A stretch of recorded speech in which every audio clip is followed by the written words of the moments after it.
This is Scott Varilek, Coima Varilek Trading in Sioux Center, Iowa. Finishing up a Thursday, cattle futures were down, quite a bit. $5 on the feeders, $1.50 on the fats.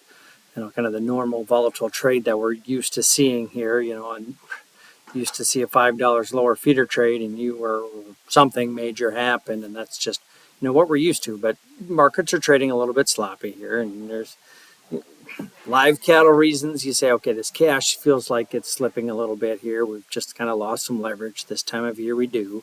Had some 230 trades, seemed to catch quite a few trades here yesterday. 0 traded in the south. Really curious to see, what they're going to do.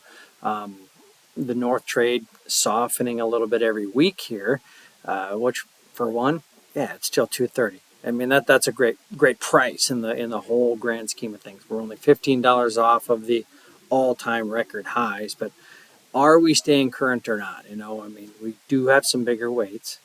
We're seeing that carcass weights are well up, and that's one thing the packer wants. They want the more pounds with the less numbers we have, but I do still hear a lot of the attitude. Guys want to get them sold, trying to sell. It's not like we're fighting it saying, yeah, I'm going to wait.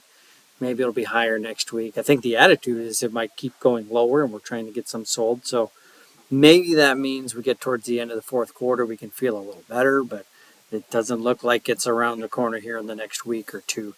Cash feeders stay high. Very impressed by that. I think we've got a lot of big corporate orders in there. For me, I've just been kind of saying, I think this is, these corporate orders. I don't think the Packers trying not to lose as much leverage as he lost this last year. So trying to make sure that they have cattle around them with their formula trades. I think they're really trying to boost them up because, what happens when you have 6 months in Texas has 75% placements or very low placement numbers.